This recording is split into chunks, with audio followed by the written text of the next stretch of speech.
Jesus don't mind. It is a song strictly for degenerates. And you're probably expecting a big Spotify jump when you put on it. It seems that way. I mean, I'm hoping. Hell, I mean, that's the thing. You never know. You Yeah. drop something, it could take off. It could get a lot of momentum. It could fall flat. So the songs that you put out, the singles that really blew up, how long did it usually take you from dropping it till you actually like saw like just a momentum change? I mean, honestly, that's the thing. The songs before, like this year, I would drop them and I would see various spikes, stuff like Mm-hmm. that, and they would keep carrying, and I could see like they were resonating with people, especially at shows. Like Deep End was probably the first one Yeah. that got us a good amount of like recognition, Mm-hmm. and it would like go up and down, and people would they'd be like play Deep End at shows, and so we'd always save it towards the end of the set, and we still do. It's still one of the ones we play towards the end of the Nice. set, but yeah, I mean that's definitely one that kind of I first started to notice things like that. Whereas like Wild Ones, we dropped that April 3rd of this year. Yeah. And that's the one that has performed. That's the cover art with the pool table, right? Yeah, that's the one I listened to. The Yeah. pool table's what we're looking at. Yeah. Well, I'm a married man. That's exactly. Hey, hey, I get it. But no, yeah. So that one, that one dropped April 3rd, and that one was the one that I saw really raise my floor for listeners, for fans, and everything. Because before I dropped it, before all that, I was sitting around like 3,000 monthly listeners. Mm-hmm. And which isn't bad. That's still top 80 or Yeah, top 20%. Yeah. But I saw that it started to kind of like take off on TikTok, and honestly, I posted a TikTok with the song, Mm-hmm. not even knowing like an exact release date. Uh-huh. I knew I was going to drop it like in the next month or two. I was going to honestly wait till closer to May and do that. Which is kind of like, yeah, it's yeah, per genre, I guess. yeah. I mean, either like late April or sometime early May is when I had planned to drop it, and I had the stomach flu, and I was sitting on my couch, just in pain, Mm-hmm. and I ended up making some shit post of a TikTok. Yeah. Honestly no. What I saw some other artist on TikTok. He used the same format. It was just a picture and said, "Honestly, do you think my music has a shot?" And I've seen a lot of that trend. yeah, Yeah. And then the next slide was like another picture and it had the lyrics. Yeah. And I was like, "Oh, that guy got 300 likes on that. Mm-hmm. I wouldn't mind 300 likes." And so I did that, and I ended up getting like 17,000 likes, Yeah. like over 100,000 views. It was crazy, Mm-hmm. and so I doubled down. I did my homework on what I needed to be doing, Yeah. and I was posting like 3 to 5 times a day, and just regurgitating that song nonstop to the point like I was getting exhausted because I was like, okay, I need to wake up, make a TikTok, put it in my draft. It's exhausting, yeah. Put it out at around noon, and then whenever I go my lunch break at work, okay, I need to go make another 1 to 2 TikToks in my car. Which like that kind of became a thing too because people were like, "Man, lunch break TikToks, here we are." Yeah. And so I mean that was something too, and but then between the month that it started to kind of take off on TikTok and then like to where we released it, I saw my monthly listeners go from like 3,000 to 5,000.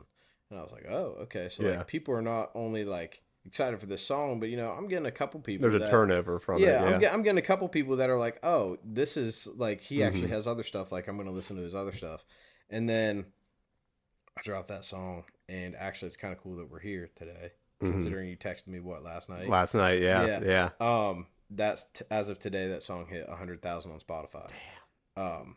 And it's only been out like a month and a week. I don't know. Yeah, it hasn't been long. It's cool when you go in the analytics and you see like how much time is consumed from like people. You're like, man, like a whole year, like I got people to listen to a whole year combined of whatever it is and Yeah. whatever the viral video is. And No, and so ever since that song dropped, and people have been listening to more of my other stuff too, yeah. but I think that song alone raised my floor because now, like, it's been over a month since the initial spike Hmm. and everything, and we're sitting at like 28,000 monthly listeners. It got up to like Yeah. 30,000, I think.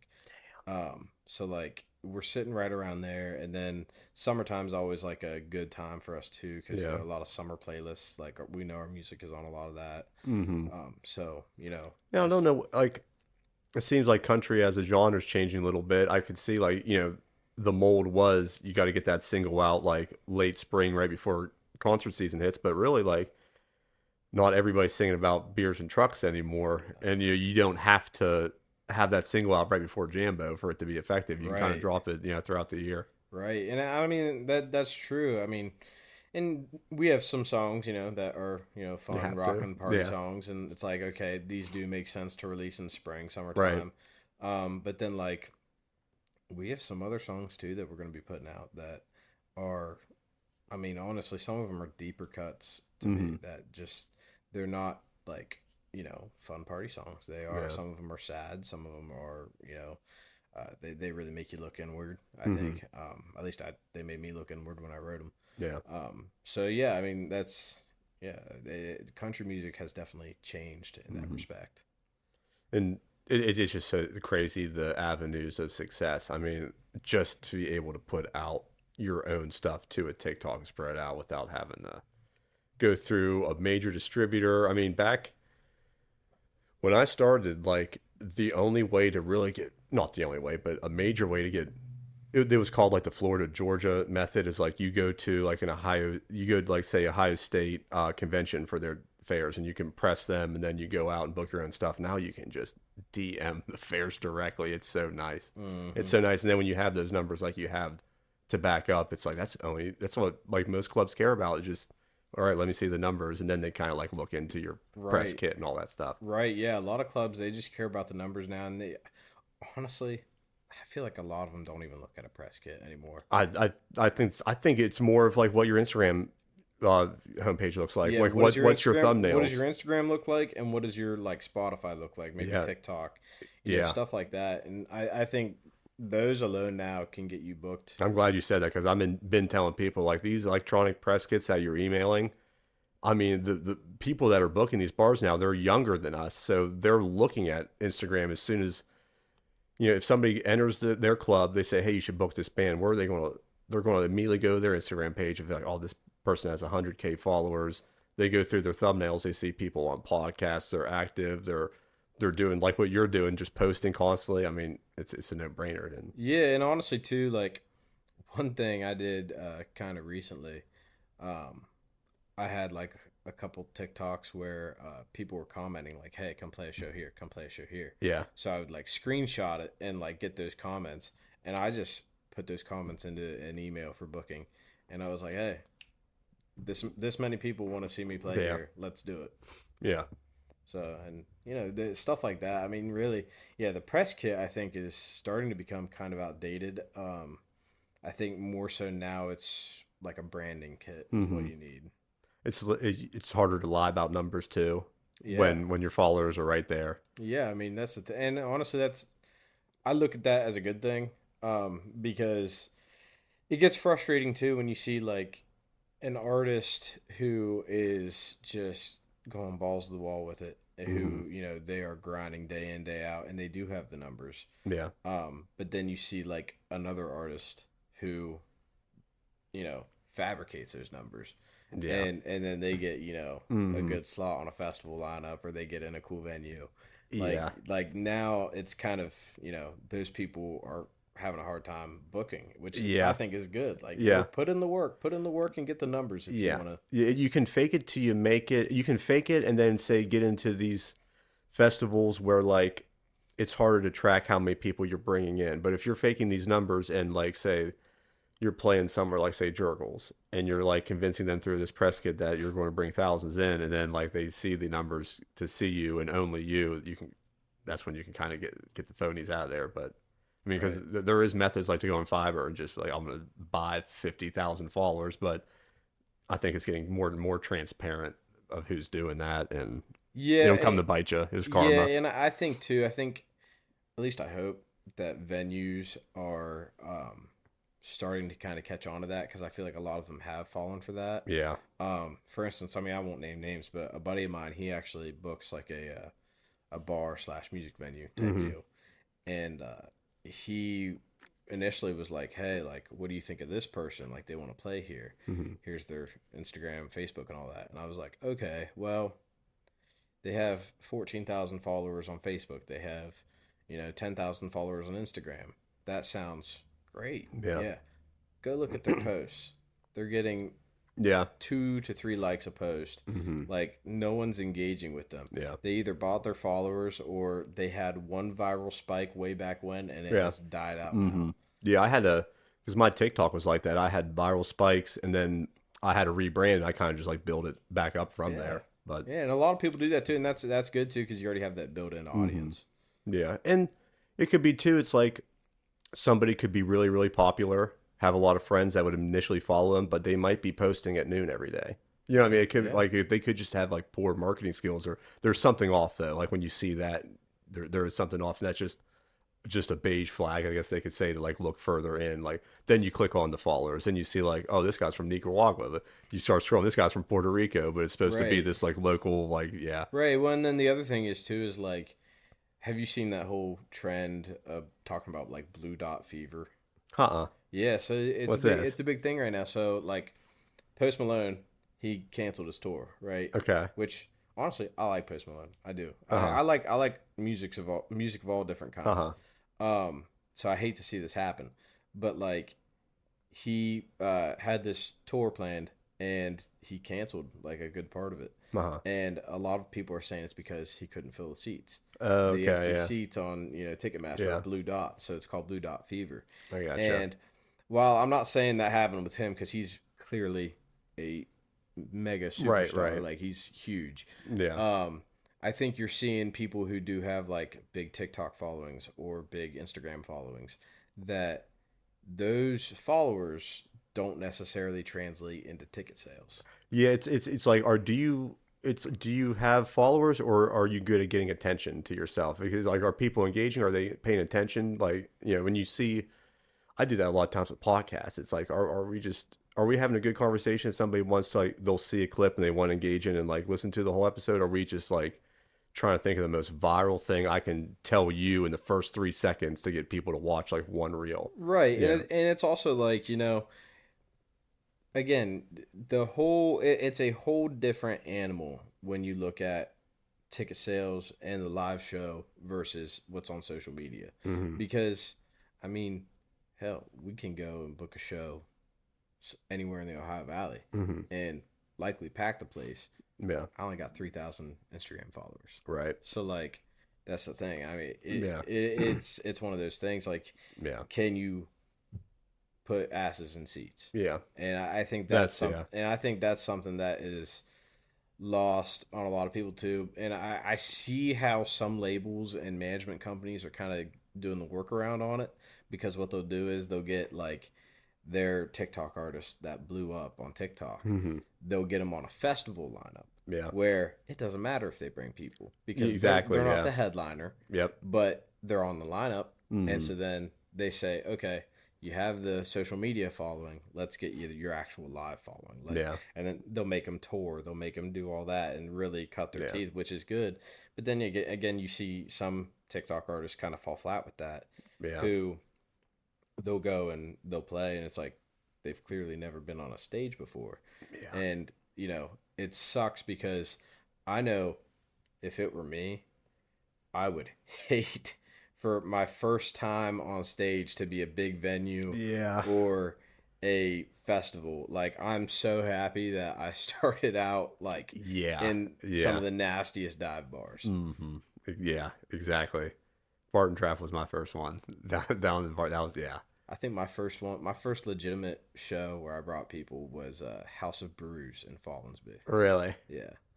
Well, the thing is, too, it's like if you build your whole TikTok brand off like you're performing to yourself overdubbed, I couldn't imagine that first time going on and like your crowd hearing what your actual voice is for the first time, and maybe somebody holding a phone up, and you're thinking, "Oh no." I'd be shitting my pants, man. Yeah.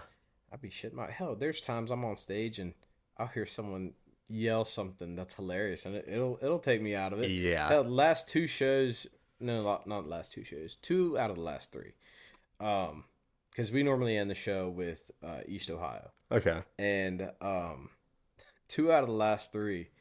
The first one of my buddies was right in the front row, and he's a loud motherfucker, Uh-huh. and he yells, "I love you, Gandalf," which Gandalf is the name of one of my cats. Okay. So, Okay.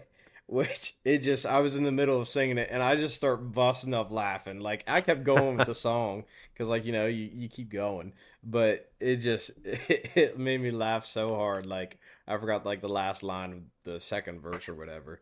And I told him after the show, I was like, "Hey, what are we never gonna do again?" He goes, "I'm not gonna mention the cat. I swear." But and it, yeah. So I mean, that's just, you get one of those things, and like stuff like that can throw you off. So being a new first timer Yeah. on stage, like you don't Yeah. know what to expect. Yeah. The first, I mean, see, that's the thing. It's like you get this whole brand that like this whole persona that you should be headlining these festivals, and you get thrown into this festival. It's like when I did Jamboree in the Hills, I never really understood like how monitoring works Mm-hmm. because I've always played small dive bars until like I hit a note on my guitar before they turned the monitors on, and I didn't hear it until 2 seconds later because the echo from that back hillside finally hit me. So if like from a technical standpoint, these huge TikTok stars, they get on stage, they're looking at a crowd they've never seen before. They're listening to these monitors they've never seen before. They don't realize like all this stuff going on, all these Dude, the cues. first time I ever played on a stage like that, and someone was like, "You got enough in your monitor?" I legit was like, "Oh, I don't need it." Like Yeah, I was like, I played dive bars. It's cool. I can hear it. And they were like, "No, you're not gonna be able to hear it when the full band's playing and the drums are on." And then we did like a legit sound check, and I was like, "Okay, I yeah, need it in the monitors." yeah. Like it's that, yeah. An episode of the podcast is brought to you by Groundbreakers Demo and Dirt, providing the Ohio Valley with residential landscaping, excavation, dirt moving, demolition, retaining walls, gratings for them, ponds, and they've really expanded their business into pools as well. Give them a call at 304-639-8161 and check them out on all social media. All you got to do is go to lnk.bio/groundbreakers. Super simple. We'll put the link at the bottom of the video and make it even more super simpler. And if you check them out on the social medias, RIG Studios is making content for them. So you get to see some testimonials, the work that they're doing. You get to see some tutorials, special offers as well. And even when they're hiring right now for seasonal house cleaning. So yeah, get a hold of them. Check them out all social media, lnk.bio/groundbreakers, and give them a call at 304-639-8161.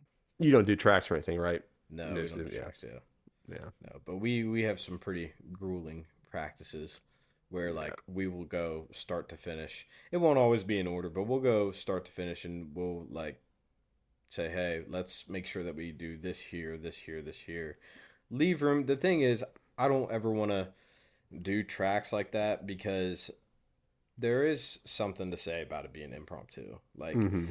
if I want my guitarist to go on an insane solo while I go shotgun beers in the Yeah. audience. Heck, Saturday night, man, whenever we have a part in the show where, I go down in the audience and Mm-hmm. I pick someone to shotgun a beer with.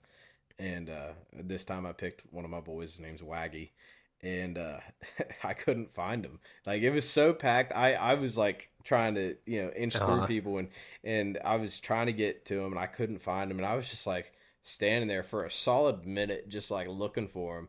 And eventually he got to me, and I could just hear the band like they were just going to town on it. Like they just kept going, kept playing. But like if we were doing it too Yeah, quick, it's like, exactly. okay, I would have had to have stopped. I would have had to have got back up on stage Yeah. if we were doing tracks. There was a quote that Frank Zappa had about like guitar soloing and not playing tracks. He was like, I know the song we're playing. I know like what part is coming up where I get to have my solo. I know how long I get to play. Everything else is just us against the forces of nature. And I like that. Just like what you can create on that spot. And I love that because thinking like Jamboree in the Hills, Toby Keith went on that stranglehold run where they played it for 20 minutes, I Yeah. think, while he went around and yeah, and you need those impromptu moments. Right. Well, and that's the thing too is like there are times where I look at the guys, I'm like, let's make this song 10 minutes long. Yeah, Everyone get a sick solo, and yeah, just let's rock it. yeah, And I think the other part of that too is kind of an artist thing. Um, when you release music, it's crazy because whenever I first started and first started releasing music, the people at my shows were all people I knew, all hmm people I've gotten drunk with, I've hung out yeah, with, I've, you know, had like intimate times with. And now it's like we do shows and there's people showing up that I've never met before. yeah, They've only ever listened to my stuff. They've only ever seen me on TikTok or listened to my stuff. And so having those impromptu moments and having the little screw up moments too, yeah, like because there's a moment where like one of us is going to screw up. It's bound to happen every now and then, yeah, and like you want to kind of have that almost. You hmm don't want it to be bad or anything, but that kind of shows the audience, the people that don't have those personal yeah, experiences with you, that personal relationship, that gives them a further insight into hmm you, into the band, into everyone in there. Because like yeah, I don't know, like my guitarist, like that's the thing is, for instance, you can listen to any of my songs and you'll hear him playing, or my bass player, or my drummer, fiddle player, whoever, and you'll hear him playing, and you're like, "Damn, that sounds good." hmm But then showtime comes. You don't want it to be exactly yeah, like the record. You want it to sound like it, right, but you don't want it to be exactly like because you want something cool. yeah, You want something out of the ordinary, and yeah. it's like heck, man, sometimes if we let the guitarist go on for a long run, he'll start playing with his teeth. Yeah, Or like I used to do that. I'd be fucking my teeth out from yeah, that. Yeah, yeah, like he'll start doing that, or like the bass player will start really getting into some cool licks. Like it gives the audience that doesn't have those personal relationships with us and further yeah. insight into who we are, Well, which I from love. a mistake, like doing a mistake standpoint, like if you're doing it impromptu and I make a mistake, I have a string break or something, I can look at you, we can laugh, and I can adjust. But like if I'm on stage and like a track starts skipping, I'm just looking forward and panic. I don't, you don't know really on the spot. The musicians don't know how to fix it on the spot. You have to go to whoever is running the track at that time. If they, I mean, you Well, start getting like this 4 count that starts repeating itself, speeding up, playing a different song when you're in the middle of a song. well, not only that, but like you lose the ability to call audibles. Yeah. So like whenever I make a set list, I'll have the songs we know for sure we're playing. Mm-hmm. But then I'll have a small section underneath all of them that are our audibles. And it's like if the crowd's really feeling it, we're gonna throw one of these in there. Yeah. If we have the room jumping, I'm not gonna, bring it on down with beer and cigarettes or something like that. Like I'm not gonna Yeah. play a slower song. I'm gonna Yeah. say, okay, we're gonna move that song around in the set. Either we'll come back to it or just not play it, Mm-hmm. and we're gonna play one of the audibles. And it's normally something like fun, upbeat that like we Yeah. know we can rely on. And so like when you're doing tracks, you kind of lose that option. Yeah. The most notorious audibler I've ever played with is Gage.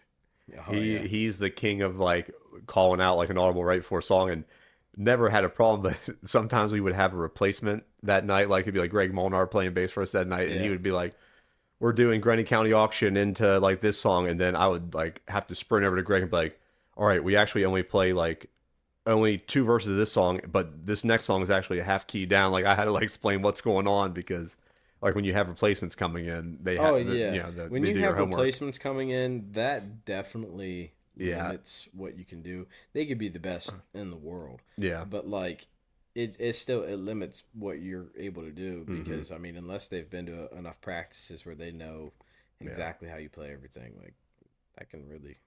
Now, are you looking for keys or a fiddle right now? Yeah, that was just for one show, and Okay, then okay, because my fiddle player he can't make it. yeah, Which also we're just looking to kind of round out, having people for stability reasons. yeah. Um, In the little black book. in terms of keys or fiddle, because we had a keys guy that was very reliable, Alton Wong, Hmm and he is moving away. He's moving to Kansas City, I believe. Um, So that being that, we Yeah. need someone to fill in, and we found that we really like fiddle with our sound. Yeah. I think it really hits well with what we do. But also we've learned that keys hit just as well. Hmm. So because we do kind of like toe that line between, Yeah. the folk Appalachian side and then like the more rock and Midwestern Hmm. side. Yeah. Appalachian grunge, if you Yeah. will. Yeah. Yeah. That's what my guitarist coined it as, and I'm Yeah. trying to make it a thing on TikTok. Yeah, you can. I mean, you can change the keys to, an organ. You can do a lot of stuff with them. A violin is a violin, no matter. Yeah. Let me ask you this, because I always hear story. You tell me stories about being on Jen's stage. I hear stories from other people. How many beers does Joey Adams consume from the time he get from his pregame till the end of the night? Pre-game? Damn. Um, well, it's not normally just beers. Uh huh. Uh, it's a mixture of everything.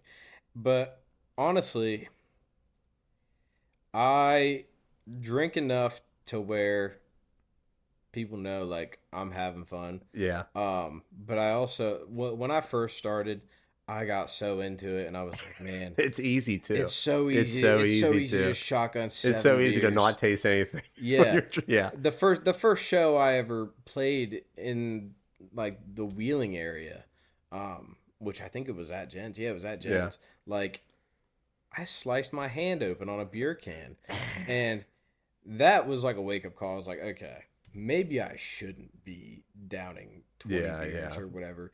Um, but like no, I mean, I think I drank like a normal person because that's the thing. I will say at the end of the shows, normally I'm able to drive. Yeah. If not, I have someone drive me if I can't. But um, you know, The performance never kind of slips away from you. You yeah, would say, yeah. yeah. That's the thing. Like, there was like one show where I like drank a little too much, There's always that and one show. yeah, It's yeah. fine. Well, and it was also like people were literally like running up to me with shots, like bringing it up, like Yeah. holding it up for me to take on stage, and it's like, okay, well, I can't turn them down. That's rude. Yeah. So I don't know. But then that night, like I remember, I forgot the words to one song, and I was like, okay, this is never happening again. Um, and honestly, like I still, I don't know. Zach, it's funny we're talking about this. Zach Top, Uh okay? huh. He just like there was like a statement he made today, which like it's rubbing some people the wrong way, but he was like, "You don't have to be an alcoholic; just drink a normal amount." and, but like, I'm kind of resonating with that in Yeah. this point in time while we're talking about this because it's like, you know, I get enough drinks in me to feel good, but I also am not gonna ever let it, Yeah. make me get carried away. Yeah. And Um, it's hard, like we said, like your adrenaline's going. It's so hard to pay attention, like how you're feeling, because like when you're on that moment on your stage, I mean, I could probably have a good bit and just, I don't feel until as soon as the last beat of that last song is done, I get off stage. I'm like, somebody called my wife to have me yeah. pick me up, Well, no, take me home. and that's the thing. Like, I can put it down.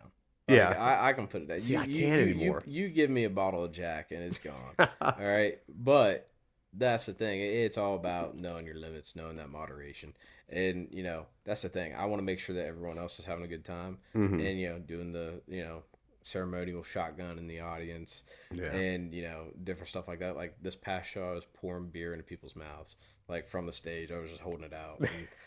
And, so like I want people to have a good time. Yeah. And I want to have a good time. Hmm. So I'm all about, that good time feeling, but before the show, I'll have like one drink, maybe two. Yeah. And it's normally something hard. Like I'll have like some either whiskey, tequila.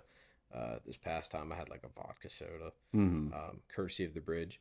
Um, because I actually went down there. The guy that opened for me, Cole Greenwald, he came up from Nashville, Uh-huh. and I was like, I'm gonna make it worth your while. Let's get you a 2 hour set at the bridge, doing your own thing, and then after that, come on That's over cool. to Jen's, and then we'll go. I'll let you play for an hour there. Then, and he killed it. He dominated. But I wanted to go support him at the bridge, so I was like, Yeah. all right, might as well get a drink. I haven't performed down the bridge yet. And I mean, it hasn't looked the way it has. I mean, when did they redo that? It was probably like 3 years ago, I would say, if that. Maybe a little bit over They three. they redid it the first time like 5 years ago. Okay. But then they did some upgrades to it. Yeah. More recently to where they expanded the bar and everything. Hmm. But yeah, I mean that's a cool spot. Honestly, I could see that. You're familiar with the Purple Fiddle, Yeah. right? Yeah. I could see the bridge being the Purple Yeah. Fiddle It's got the. of like the Wheeling Northern Hmm. Panhandle area. Yeah. It's got the view kind of has it too.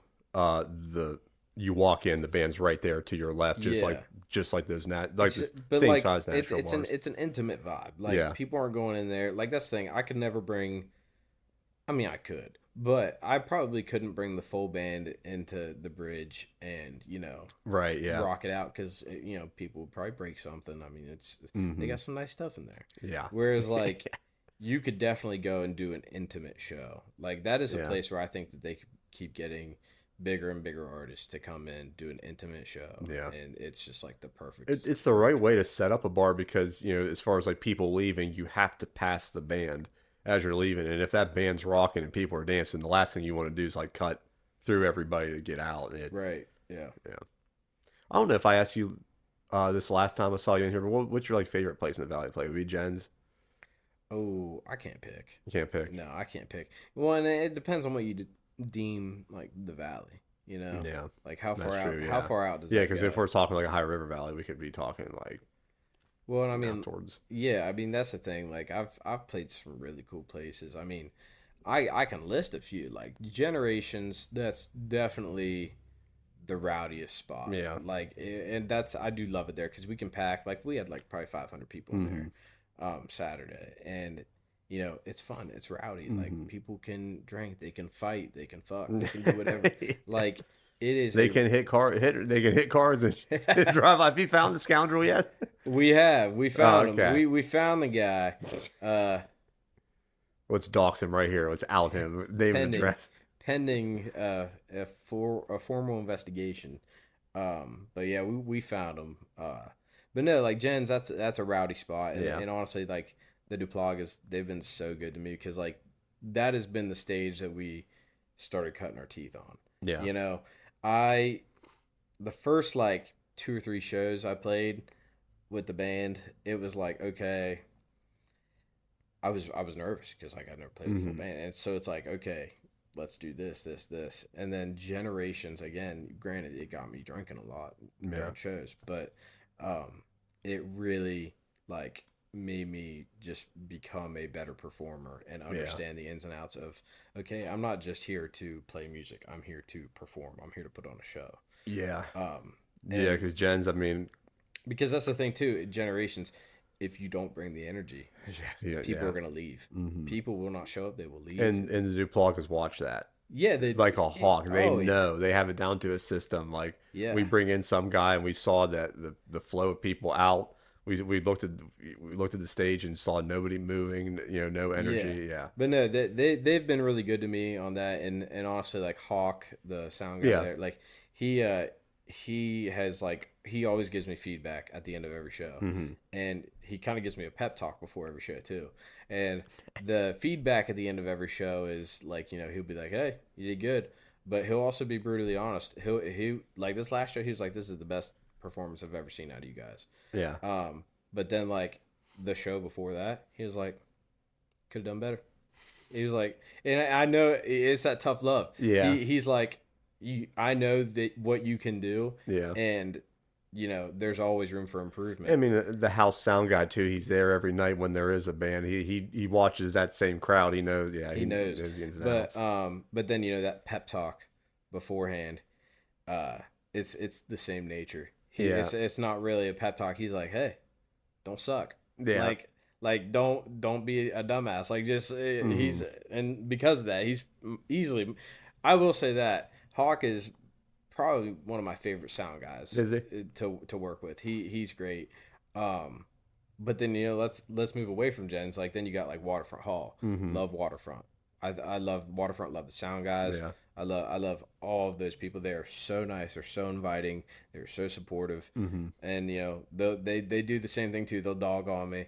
Yeah. And so like they're really cool down there, and that's definitely out of the two in Wheeling, those are the only two spots like I really Two with in-house sound people that know their system, know their crowd, know like the that's the spot other thing they're too. in. That like you walk in there and you think, okay, like you see metal and you're like, okay, there's gonna be reverb. They're gonna be swimming in mids or something Yeah, like yeah, that. Yeah. no, they have it dialed in. Yeah. They know exactly what they're doing. But outside of wheeling, um, would you consider like Pittsburgh the Ohio Valley? No, No, but I don't really What know do you what like the in Ohio Pittsburgh? Where do you go in Pittsburgh? Club Cafe. Okay. That's a fun spot. Want to get into Thunderbird. That would be really Mm-hmm. cool. But then like you go down towards like further on down the river, you got like the Adelphia Music Hall. Oh, Adelphia is nice. I Uh, played there once. Yeah. yeah, I just Across the street from the Adelphia, there's Marietta Wine Cellars. It's a real small, intimate place. We did acoustic shows. It's real nice. that's cool. Yeah, I really like the Adelphia. They got a cool room in there. And they do like the big shows outside in Yeah. the summertime. We played one time at the wine cellars in a Trapped. I think it's Click Click Boom. I think it's that, or maybe it was no Saliva. It was Saliva. They pulled in. They did a huge metal show like right across the street when we were doing like country ballads. It was pretty fine. Yeah, That's awesome. yeah, But I mean, yeah, like I like a lot of the venues in the Ohio Valley, and especially this past year and a half, branching outside of the Ohio Valley, I think there's been some really cool venues we've played, and there's been some really not cool venues, and I think musicians in the Ohio Valley don't realize how good they got it. Like, yeah. They do. like Yes, like when that people is talk true. about like how Wheeling was supposed to be like the original Nashville and like there was the Wheeling Jamboree and Yeah, everything, yeah. you can still see that cultural effect that it has had on people and the music industry Yeah. in this area because people know their shit. Yeah. Whereas like you go further out, like we go to Columbus, Cincinnati, even like a few spots in Nashville. Like it depends on where you're at, but like Yeah. the people like the artists and musicians in the Ohio, they don't realize how good they have it with some of these places that they can play. Yeah. And that branches out to Pittsburgh, I think, and to like Morgantown. Yeah. Morgantown, like 123. Like, Yeah. that is the coolest spot out there by far. Yeah. Um, And to have access to these places and still get paid to play there. I mean, like if we're talking quality of venues, if we were talking about Nashville, you're going in there for exposure. You're not. I mean, you're working your ass off to finally get a spot in. Yeah, I mean, I think it depends. Yeah, it depends. Like, if do you have a spot on a lineup, or are you doing your own show? Yeah.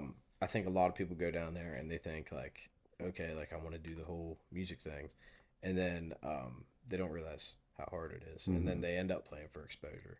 Yeah. And I'm thankful that my playing for exposure days, Yeah. I'm not gonna say they're behind me, but also like, I make sure like we're getting compensated for Right. everything we do. Mm-hmm. And that's just one of the things. Like the places up here, they understand it, but also I think it takes the artist to understand it because you get a lot of artists that they go into a place and like, oh, I want to play a show here, but then Yeah. can you sell tickets? Yeah. And that goes back to that whole thing. Can you sell tickets? Because that's what really matters is, can you sell tickets? Can you get asses in seats? Can you get people there? Mm-hmm. Are they going to be drinking? Are they going to be having a fun time? Like, that's the stuff you got to realize. And it seems like I've seen a few coming out of Pittsburgh now. I think like people are so fed up. I don't know if it's maybe from like we were talking about earlier. You boost these like phony numbers and then come in, but like, I mean, you see some of these contracts is like you're getting door, but we're getting. I mean, like you're almost getting nothing unless you're bringing in the door because we're getting like this fee, this percentage of stuff. I think they might just be fed up with it. I think they might be just over. I mean, I don't know I've seen some contracts. I'm like, wow, they're not going to pay you anything unless you bring in something. yeah, I mean, that's the thing. Check. I think that kind of goes in with the artist, again, like being realistic with themselves. Yeah. Because unless you have a following to where, you can bring in and pack a house, Yeah. like you're not going to make money. I mean, that's just the fact of the matter. Right. You're not going to make any money. Yeah. And so like the artist needs to be realistic in that expectation. They can't go and say, "Hey, I want to play this room," and then not have the intention of selling it out. Yeah. Like that's my thing. Especially if your marketing is telling everybody we're selling this out. Yeah. You have to. Yeah. Yeah, I mean that's the thing. Like we played 123. think that's the show I think that was the show we kicked off the year with. Mm-hmm. And we did that with our boys Seneca out there and Okay. Spencer Hutchison, and they like Seneca. They brought their crowd. We brought our crowd. Spencer brought his crowd, and like that's I think a 300 to 500 cat venue, something like Mm-hmm. that. And we got paid at the end of the night, Mm-hmm. and I remember like one or two of the guys. I can't remember if they were in my band or if they were in one of the other bands. They were like, "That's not normal to get that much money playing Mm-hmm. here." Like, Yeah. and I'm like, "Yeah, well, that's because our goal is to Right. put asses in seats, bring people in, sell tickets, Mm-hmm. not just hey, we're Yeah. gonna have a show here and Yeah. hope for the best." Yeah. Yeah. And as far as you like, when you're talking about like your days of exposure are done, it's like a lot of times now you see people offering exposure. You look at their marketing and be like, what's the exposure you're offering me? Right. Is the exposure just like all of your regulars going to be there, or is Right. you know what I mean? It's Or is it, like even playing for exposure, opening up for someone. it's like what's exposure? Is somebody filming me? It's you know what I mean? Am I get what's the exposure? It's not just Yeah. yeah. And honestly, too, there's been times where like I did play for exposure Uh-huh. and I played, brought more people than the headliner. Yeah. And I had to have a talk with the venue after. I was like, listen, Yeah. I was playing for exposure, but they played for exposure tonight. Like, Yeah. Yeah. how about we renegotiate here? Because I'm not Right, leaving here right. without money. Yeah. So I mean, that's the thing though. But yeah, I don't want to say those days are fully behind me because like you Yeah. never know what happens. But the thing is, I don't you look wanna- at every situation differently. I mean, that's all it Yeah. is. I mean, Right. I mean, that's the thing too. It's like if someone said, "Hey, you're gonna come open up for Morgan Wall and we're not paying you a dime, but you're gonna be the only opener." I'm like, "Fuck yeah, okay, deal. I'll pay you." yeah. Okay, like Yeah. like hell, that's a whole different ball game. But Mhm. like that kind of stuff, like playing for exposure, and I get it. in a Or sense. somebody just like, hey, we have everything handled for you. All you have to do is come up here for an hour. You don't have anything to do. Like, yeah, sure.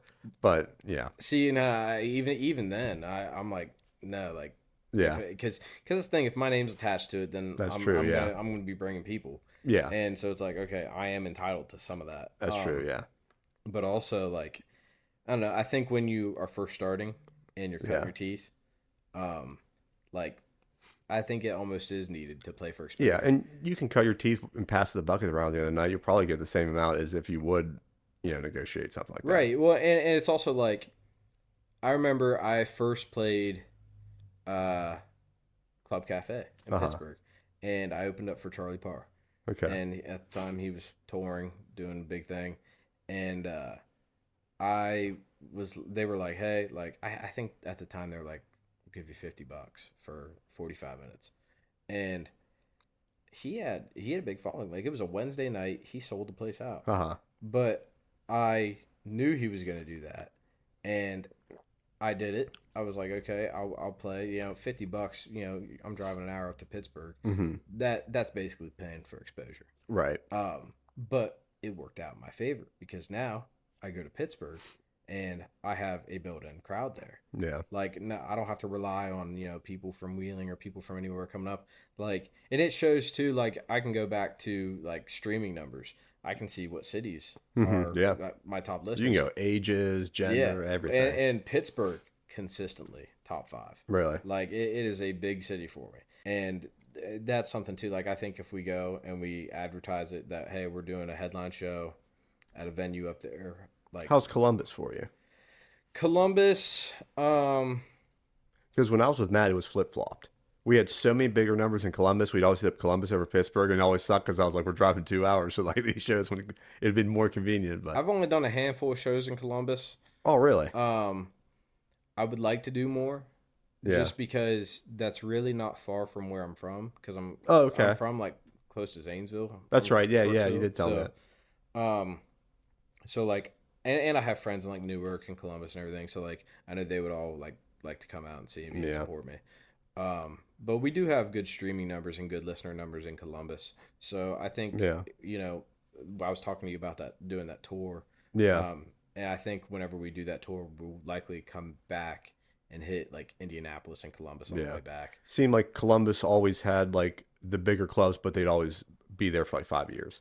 You would have like Tequila Cowboy Columbus, but then they would go down. Then there was one that was like Blazing Saddles. It was like a huge Jurgles, and then that went down. It seemed like Pittsburgh, they're more stable once they Yeah, come up. Columbus's music scene, it's really up and down. Mm-hmm. Like you said, like they'll be there for 5 years and then they'll go away Yeah. and it'll be something new. Mm-hmm. And there's a few spots. A lot more that culture is coming into that area, though. Yeah, too. yeah, and there's a few spots that have really like remained and stood the test of time. But honestly, like they just had like Columbus just hasn't been a huge Yeah. focus for us. Yeah. Because also like you don't really hear of a lot of country music in Columbus Right, unless right. it is like Buckeye Yeah. Country Fest. or Yeah, something like yeah. that. So, but you know, we try and work Columbus into the lineup like at least once or twice a year. There's a really cool spot in Dublin. It was like all sand. It might be like a 5,000 seat venue. We saw Old Dominion there. My wife and I. It was a whole. I can't remember what it was. It's in Dublin. I will have to think of that. That'd be a perfect Joey Adams venue. Dude, I tell you what, you know what's a cool venue? Timber Rock Amphitheater. Where's that at? It's over in PA. It's like an hour, 2 hours away. It's up on this mountain. Dude, you go there, the entire backdrop is just the Allegheny Mountains. Really? It is beautiful. I saw Billy Currington there this past summer. Really? And it was just it gave me chills seeing the view, let alone Yeah. like, watching that show. But I mean, You go Lazy Acres? It's not too far from here. Lazy Acre Campground. We played there with Gage, and I'm trying to think of like the coolest venues I've played. Man, that's one of the top there. I can't remember where exactly it was in Ohio, but I've been there before. I haven't played there yet. Yeah. Like that's the thing. Like Ohio, I don't know. Maybe it's because I'm from there. uh-huh. I book like a couple shows there, like throughout. Like we just played Akron, Uh-huh. which basically Cleveland. Right, right. But so like we played Akron and like that was a good show. We brought a good amount of people there.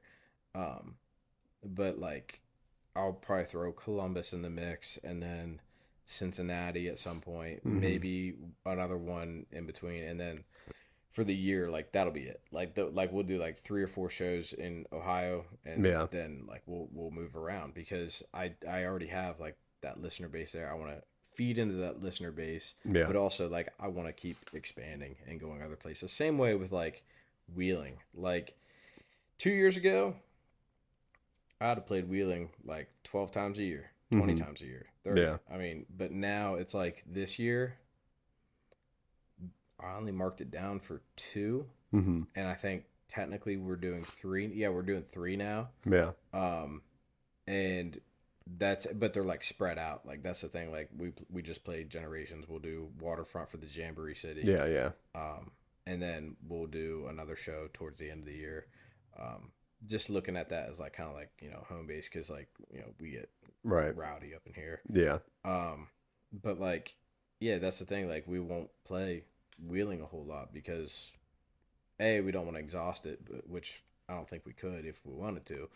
But B, Yeah. it's like you want to keep expanding. You want to keep doing stuff. So like I'm honestly looking towards the rest of the years. Like we got that tour run that we're gonna do that cuts through like southern West Virginia, going through Kentucky, Illinois. Yeah. That's the way to Missouri. go. Yeah. And then honestly, I've been really eyeing up if we can make it work financially, doing a Oklahoma Texas run. Yeah. Just because Oklahoma Texas, our streaming numbers, followers, all Yeah. that, huge over there. Yeah. And I've gotten a lot of support from the people from like the Texas scene. I did another podcast last week with a podcast called Western Grunge Tape Deck. From And down there? yeah, like, Yeah, they're, yeah. like they're based out of Oklahoma, I'm pretty sure, and so it's like that's I've gotten a lot of support Yeah. from the people out there, so like I want to be able to do that, and then I also want to do something down south too because I see a lot of stuff like Yeah. in Atlanta and Charlotte and Nashville and Mm-hmm. all that. So I think we're really gonna just start sticking to those touring routes. We'll have Yeah. our kind of northern touring route going, northern West Virginia, Pennsylvania, Ohio, moving up into like Michigan, northern Illinois, and then we'll do like our Kentucky route and then Texas and our southern route. So I mean, like using your analytics, finding out where the people are, getting the shows booked isn't hard. It's just really the logistics of just like the travel and getting everything planned that way. It's the logistics of the finances. Booking is can still be difficult because Yeah. honestly, like that's the thing. I'm not gonna go book a show in Atlanta, Georgia, where I'm the Hmm. headliner. Yeah. And if I am, it's gonna be a small venue. Hmm. Um, like, or if I do, I'm gonna have a stacked lineup with other local people Yeah. that are gonna help me put asses in seats. Because Yeah. again, Yeah. that's goal number one for the venue. It's goal number one for us because that Yeah. means we make money. The venue makes money. Hmm. So like, we want to be able to do that, and I'm not gonna, that, and that goes into the whole logistics thing. Yeah. Like we're plotting these different tours and all that, and I want to make sure that we make money, the venues make Yeah. money, and there's that whole thing where it's like that whole saying, every tour loses money for like the majority of artists. Hmm. I think that's just poor planning. I think it is too. I, Yeah. I think I think that is total bullshit. Yeah. And that's been told to me time and time again, and I don't know. I think the people that do that, it's like, okay, I get it. You are taking a dive because you're going. I think at that point you're playing for exposure. Yeah. You know, Yeah. you're going out because you will bring a couple people. You'll bring 10, 20 people into a bar or a venue, and you're playing for exposure, and good on you because that takes a lot. That's road dogging, and Yeah. that's a huge financial wear and tear, but On also your like body. I mean, it's on your body, on your yeah. mind too. Like, Yeah. cause think about that too. Like, you say you go on tour, and like you'll see some of these smaller acts. They'll go on tour and they'll play at a venue or whatever. They'll play to 5, 10 people, and it's like that. I know That that would sucks. that Yeah. would wear on me Yeah. mentally, and everyone has to play to 5, 10 people. Yeah. They have to play to an empty room at some point, Yeah. if not multiple times. But the whole idea of tours always lose money. I think if you plan it right and you do it well, Yeah. like, you can make money, or at least, very least, break even. Hmm.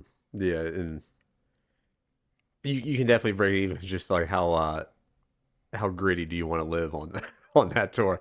That's the other thing too. Is like some of these guys, like some artists and people, they'll go on tour and they'll be like, okay, we need to have $200 for a hotel room for this night, and this night. I'm like, Buddy, I'll hold sleep. I'll sleep in that hold passage see if I hold have to. up, Yeah. okay? I got a Planet Fitness Black card. I pay $25 a month Exactly. for. That's my Exactly. shower right Yeah. there, okay? Exactly. And like I will eat the grossest food that entire time, and that's the truth too, because like up until this past year, I was unemployed, so Hmm. like I didn't have a job. Like Yeah. I graduated college and I had that like year long unemployment drought that like I feel like a lot of college grads are having. Yeah. Yeah. Yeah. And I mean, technically, I was a substitute teacher, but that's not stable income. Right. Right. So like with that, you know, there were times we'd go and book a show, and it would be 2, 3 hours away, 4 hours away, and I would just think, okay, I got this much money for gas, I got this much money for Yeah. a 10-piece chicken nugget at McDonald's. Hell, man, Yeah. I tell you what, I go to Nashville, and like we were talking earlier, I've been going to Nashville a lot recently, Yeah. and that is a huge financial burden. Hmm. Dude, last time I went to Nashville, I stayed in two separate hotels. Both had bed bugs. Yeah. I paid $100 a night for each one, and I ate one meal a day every day while I was down there, and it was the 20-piece chicken nugget with basket of fries for Yeah. McDonald's. And as far as like musician living, that's like you're on the top echelon if you're Yeah. looking at all the Yeah. Nashville. Yeah. I know, and it's funny though because I told that to some of my buddies that live down there, and they're like, "Dog, what are you doing? I got a spare bedroom." Yeah. I'm like, "I'm not trying to be that guy," like, but they were like, "Please don't do that Oh, again." man. My one buddy, I co-write with this guy Joe Gentleman, and he's a phenomenal artist. Dude's insane writer. He's great energy. He was like, yeah, dude, if you need somewhere to stay tomorrow night, because I was like contemplating going back or staying another night, and he's like, if you need to stay tomorrow night, like you need a place to crash, just like come over. I'll leave the place unlocked. You can Yeah. walk my dog. And like I'm like, all right, cool, like bet. Yeah. But Yeah, I was somebody that just came back from Nashville. I was talking to. They were there, I think, like 2 weeks, and I think they were just door dashing while they were down there that's and gigging and stuff. And it was basically like door dashing enough to get money to feed yourself. And then yeah. they were telling me like, yeah, technically you can like have like one missing door dash every 2 weeks. So I'll just like not deliver one of them just to I get was gonna say, myself I a was about to meal. say, man, hey man, if I was doing that, I'd be sneaking fries out the bag. I would not be. Yeah, Good thing I don't DoorDash. yeah. But that, I mean, like you said, I think you can do the work to definitely break even. Yeah, To say like to say that you've tried your hardest and you didn't make anything or didn't break even is kind of I was gonna say if you tried your hardest and you didn't break you're even, playing for exposure just to say you're on tour. yeah, I would like say, that's the thing, man, and that's another thing too is like unless you are backed by a label, odds are everyone in your band, including yourself, have a day job, yeah, and with that day job, like you're taking time off work. yeah, You don't want to break even. You want to make at least something. yeah, Like that's the whole thing. I mean, I don't know. Like some artists, they kind of get in their own head about it, and they're like, "We need to go play these places. We need to go do this." But it's like, okay, are you being smart about yeah, how you're building your shows and where you're playing and all that? So, yeah. I'll tell you what. I was thinking when you were mentioning about not going into wheeling as much, and like, how old are you right now? 25. 25. See, a decade older than you, so I got You're 35. I'm 35. What? Take good care of myself now. Hey I try man. to. Hey. But if you're playing in just one spot around your friends and everybody that you grew up with, I mean, there's a limit to how much they can go out. Especially like when we start like they start getting together, having kids and stuff. If you limit yourself to one demographic, eventually that crowd that is 100% supportive of you just can't be at all times. But if you branch out, now you have a crowd nationwide to where when you're traveling, you're picking up the people that can see you all the time. Right. And it is huge because I saw that myself. Like, you start turning like 30 and you're thinking like, obviously they can't come out to see me all the time if they're in Wheeling. But if you make the online presence and stuff and you start bringing in fans over, like, the friends, you start having results like Right. that. And also, it's like you can even look at that without leaving your own hometown or whatever. Right. Yeah. So, like, Wheeling, it doesn't matter how many times I play here. I go play a show, I get minimum like 50 new followers on Instagram. Yeah. And it's all people that I've either never seen me Mm-hmm. or and they just came out because they were like, oh, there's a show, let's go. Or it's like someone younger, like someone that just graduated high school, they're graduating college, they're in college, like Yeah. they come out to a show, and it's crazy because like you have to that demographic doesn't just work with location, it works with age. Yeah. And I tell you what, one of the best things that worked out for me, especially this area, is I have two younger brothers. One's 2 years younger than me, one's 6 years younger than me. So when they were getting into like the 21, especially my brother that's 6 years younger than me, when they started getting into that 21 years where they started bar hopping, it was almost like a little resurgence of like a local crowd for me. right, It was yeah. really, really nice. And like, especially like playing Generations, that's like almost like a cycle. It's just always refreshing, like the college age people that are consuming your music. So you're always getting new people to, Right, and yeah, also too, it's like I think a lot of it also goes into the type of music you play. yeah, Because I'm not just looking at the younger crowd, I'm looking at the older crowd too. mm-hmm. And the older crowd, they don't want to come to a show and hear trap beats and whatever else. They want to hear some solid musicianship. Yeah, And like I mean that's what they all grew up mm-hmm. on. I mean, I have people messaging me day in day out, and they can be 18 years old, they can be 80 years old. Mm-hmm. And it's really cool to see that wide of a gap. Yeah, And to see, okay, this isn't just resonating with the younger crowd, it's resonating with an older crowd too. yeah, And that's something that I really like because I think even if I think the younger crowd, while they may be like more early adapters to new music, mm-hmm. the older crowd, they if they find something they like, You have a Man, fan. You have a man, consumer do for life. they Yeah. love it. Yeah. Because I mean, and that's something too, like, Who's buying the shirts at the end? right, Who's buying the merch? And right, yeah. and I don't know, man. Like, any of my friends that see this, they're gonna say, "Okay, here he goes again." Eric Church, love that guy. Uh huh. All right, favorite artist all time, and he started off playing. Not started off, but he did a tour with Bob Seger, Mm-hmm. and this was in the 2000s. Uh So huh. like, Bob was past his prime. Yeah. Well, Like, yeah. yeah, so like, he was way past his prime, and but playing with him, Introduced. he Yeah. got that Introduced them. older crowd. He got that older crowd, and some of the younger crowd that still listens to him. But like, he got that older crowd that, you know, a lot of artists miss out on. Yeah. And unless Yeah. you're like a 60-year-old scrolling through TikTok and Mm-hmm. you find them and you think, man, this person's really good. Like, otherwise you're gonna miss out on that crowd. Yeah.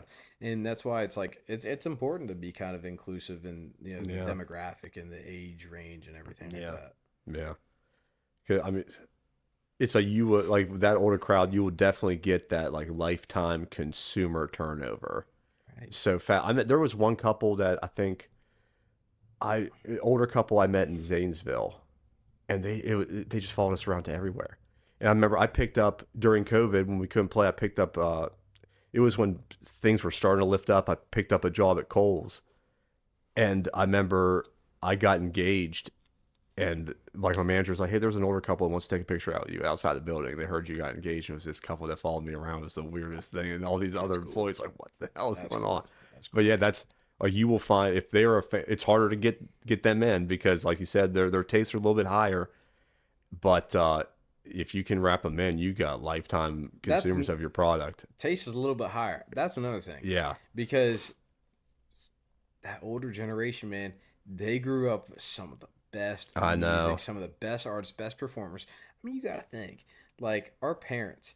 and They- locally too, like the Jamboree and stuff. yeah, Yeah, dude, and our parents, like, they got to grow up. Like, my older brother, this was like maybe a year ago now. He said, "Go listen to what's that song? Is it I Want a Lover by John Mellencamp?" that won't Or drive me crazy. Yeah, I Need a Lover. Yeah. I don't Yeah. know who it's by. Yeah, it's John Mellencamp. Is it okay? Yeah. And he was like, "Go listen to that." And I was like, "Okay." And he was like, "Tell me what you hear." I'm Uh-huh. like, "Okay." And I listened to it like 7 times in my car back to back. And I was like, what am I supposed to be hearing right now? Like, I've heard this song like Uh-huh. all my life. Like, my dad got us hooked on Mellencamp when we were younger. Yeah, And he was like, "Just close your eyes and imagine hearing that live in concert." yeah, Like, imagine what that would have felt like. And I'm like, you know what, man? That would have been awesome. That's Yeah. like you got people like John Mellencamp, Bruce Springsteen, Bob Seger. Like, Mhm. you got some massive artists that have stood the test of time too. That's another thing. You see artists since like the 2000s, they hit their peak, yeah, and even the 90s, they hit their peak and they start to decline. And Mhm. that's a normal life cycle for an Mhm. artist. I think like the Wheeling Capitol, the Capitol Theater, Yeah. like, I think because of the size of the venue, they get artists who are either on the up or on the on down. down. Yeah, And not even like, a sharp slope down, like they're still touring everywhere and all that, but like, yeah, clearly they're not selling out arenas anymore. yeah. And It's so, like ZZ Top. yeah, They're not clearing out arenas, but also I don't think they give a shit. I think they're rocking Yeah. out the Capitol. You know what I mean? dude, Yeah, hell yeah. yeah, And so it's like you see a lot of that now, and even more so. But going back to the older artists, I feel Yeah. like you maybe don't see that as often. Mm-hmm. Like, because Springsteen, if Springsteen went and played somewhere, he could sell it out. Like, he could sell out an arena. Yeah, I mean, same way. I mean, look at Alan Jackson, George Strait. Like, Yeah. those dudes, like, they can still sell out arenas, mm-hmm. and that's something that I mean, I don't know if we'll ever. I mean, clearly we still have artists that I think will stand the test of time, Mm-hmm. but I think now there's a lot more just It's the age of spin. It's like what's next. And Yeah. it's very hard. It makes it easier because you can get that song out on TikTok, but I mean, this is always what's next. It's Yeah. always what's next. It's really nice though. looking at like your approach to everything, how like you yourself can go in, look at your analytics, look where your audience is, and plan out your next move. When before it's guesswork, or you had to hire somebody that acts like they know what like Yeah, what you're. absolutely. Yeah, and I think it's amazing. Like nobody. It just I talk to so many people that tell me like I'm doing this 100%. I'm all in, and I'm thinking like, why don't I see a post from you in like a week?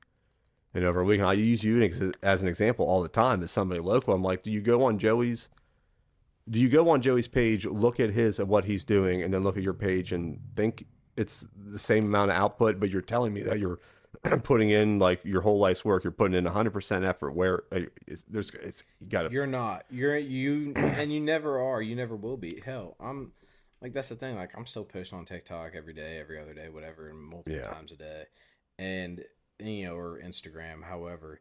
And it's like you are never reaching your full potential, no matter how hard you try. Yeah. And there's always more room to build. Yeah. And that's the thing too is like I remember I used to get so stressed out, and honestly, I kind of credit some of like the success. I mean, if that's what you want to call Mm-hmm. it, but I credit some of that momentum that I've seen recently to my buddy Luke DePlaga, or not Luke DePlaga. Sorry, Luke. Shout out Luke DePlaga. I do love you, Luke.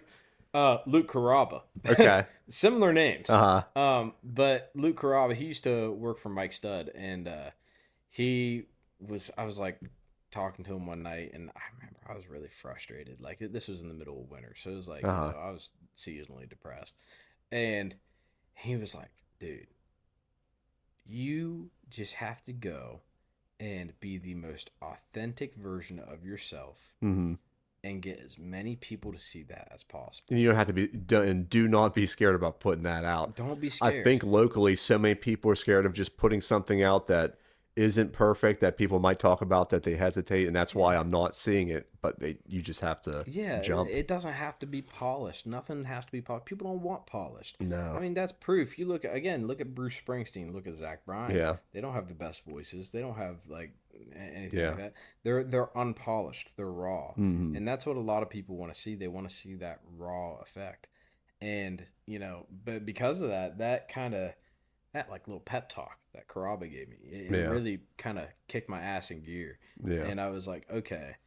And he said some other things too. But the gist was just like, okay, hey, I'm not doing enough. I Mhm. never will be doing enough. Yeah. I'm not doing enough right now. I need to do more. Yeah. Because every TikTok I make, every Instagram post, every song I put out is a free lottery ticket. It is, and and it could be 2 months old, it could be 4 months old. You don't know when it's going to hit. I tell you what, and that's crazy that you say that too, because It's I nuts. put out West Virginia Girls, right? I put that out 2 years ago, 3 years ago almost, Uh-huh. and I put that out, and it has climbed over time. It's like my second most streamed song, Uh-huh. and just like late last fall, something like caught it, Yeah. and I saw a big spike. Yeah. I was like, what is going on? Come to find out, a bunch of people at W tailgates were playing it. Mm. Someone had found it and they started playing it at a bunch of the tailgates. And Yeah. I'm like, okay. So like now it's starting to have its moment. Yeah. And then you look at people like Tyler Childers, man. Mhm. Like he released the album that is it Purgatory, that has Feathered Indians on Yeah, it? yeah, Purgatory. Yeah. So he released that album, I think 2017. Mhm. Didn't really catch on till like 2019, Yeah, 2020. yeah.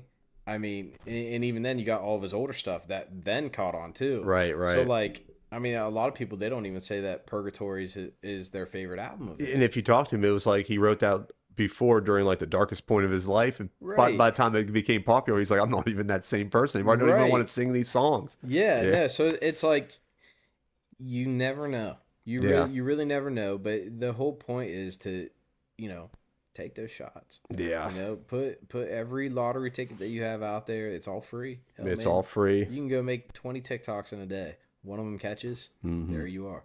And it's like you got that, and then on top of that, just be your most authentic and original self. Yeah, it's funny you say that, because like I'll have clips that somebody's like, have you checked your TikTok? I've never put out a piece of content that I put workout into and it's gone viral the way I expect it to. It's always like checking my phone, like, how's this happen? Like, why did this happen? And Literally the Wild Ones TikTok. I posted that when I was literally like going back and forth between the bathroom. uh-huh. And I was like, I need something to do. I can't focus on the TV. I just need something to do. So I did that. And I woke up the next day, and where I had normally been getting like 30 likes on a post, it had 100. I was Yeah. like, oh, sweet. Yeah, yeah. 100. And then I checked the next day, 300. And it just kept climbing. And that's the thing. Like, you never know. It's always the ones that you least expect, too. And so, and that goes with songwriting. That goes with songwriting, putting out songs. Because Wild Ones, again, I had 3 songs, Uh-huh. maybe 4, at the start of the year that I was like, okay, I'm gonna put out the one that I wanted to put out first is the one that we're dropping Friday. Yeah, Jesus yeah, Don't yeah. Mind. Uh-huh. And because I was like, man, that's witty, it's fun, it's upbeat, I love Yeah. it, it's cool. That was the one I wanted to drop first because, and also I thought it was the safer of the two. Yeah. Wild Ones, it talks about some hot goth chick that ends up giving you a roofie and tying you up, and then by the end of the song she's dancing on the ceiling, like drawing your blood. Like, I don't know, like it's I remember like hearing the finished product and I was like, that one's too much. I can't put that one out first. I got to ease people into it. But then actually an our guy from Republic reached out to me and he was like, dude, you have to put this out. And I was like, are you for real right now? Because I wasn't planning on putting it out first. He goes, no, fuck every other song you have. Like, he was like, I haven't even heard them. This one. Put it out. It'll do numbers. Sure enough, it's at 100K as of today. And it's like, that is like insane. And it's always the ones that you least expect. Same thing happened with Deep End too. Like, that ended up being one of like my crowd's favorite songs. And it was something completely different from what I was going for at the time. And I wasn't sure about it. But it ended up catching. So the analytics, man. So it would have dropped last night at midnight, this new single. So it's out right now. If somebody didn't know you're dropping out a single, it's available right now. Right? Because you said Friday. Comes out Friday, but you're doing it Thursday into Friday, right? Yeah, so it comes it's out now. It comes out Thursday night at midnight, so Friday morning at midnight. Yeah, nice. However So it's out right now. Yeah. Are you only putting it out to Spotify? Is that how you do it? No. I put it out everywhere. Okay. Yeah, it's everywhere. And that's again, you look at the analytics from other sources too. Spotify's the big one. Spotify. That's mine too. I mean that's where you can see other people's monthly listeners, their stream counts, all that. So like I feel like that one is under the lens a little bit more. Whereas Apple doesn't necessarily show that stuff. But I learned recently that Apple is just equally as important because Apple is predominantly used in the US. Oh, okay. So like for a country artist, that's huge. You want to see your Apple, like you want to see Spotify doing numbers because Spotify is still the biggest one in the US and in the world. Yeah. But Apple is like, if you see Apple, it's predominantly in the US. If you see Apple, it's mainly being used in the US. Yeah. A lot of people outside of the US don't use Apple. And so to see the numbers climb on there too, it's like, okay, we really got something cooking. See, on the podcasting side, Spotify bought out Anchor, which was the biggest distributor. So now basically, if you watch a podcast through Apple, Amazon, all kinds of different ones, you're actually just watching a Spotify video with a different rap. Like it all goes through. I mean, for most part, some people use iHeart as well, but yeah, if I'm uploading this episode, I just got to put it out to Spotify. Everything else is handled. Nice. So really, I mean, they kind of like took it over. Yeah. See, so we upload through DistroKid. DistroKid, yeah. Yeah, and so we upload it through there, and then that just spits it out to every streaming platform. I think back in the day, like CD Baby was like the only it's service still back then. CD Baby. Honestly, I'm thinking about switching away from DistroKid too. Really, a couple people have been telling me they. Yeah, just because I've seen some stuff online, and honestly, like there's certain things that I want with it that it's not offering me. Like, for instance, whenever I had Wild Ones blow up on TikTok, and then it dropped, and so like I distribute it to TikTok. Yeah. what did TikTok do? Did it merge the sound from the old videos? Nope. No. So now all the old videos that blew up, no sound. No sound on them. No sound. And like, there's nothing I can do about it because it was like a month ago. So people are still liking the videos because I guess a lot of people watch TikTok with the sound off. And they're just liking the lyrics. Yeah, right. But yeah, I mean, I don't know. That's something that I need to get fixed. And I've been looking at like Symphonic. I've heard about them. So I don't know. We'll see where we go from there. Well, Mr. Joey Adams, I think we went well above my usual limit, but I'm happy. Happy to have you in here on a day's notice. Yeah. And did you ever put out Hey Darlin' on anything? It's on YouTube. I did a live version in a field. Did you? Okay, I didn't know if you actually put it out to Spotify because I love that song when you came in. That's on the list. So with everything going on, we're gonna release a bunch of singles, but we're actually eyeballing an album in the future.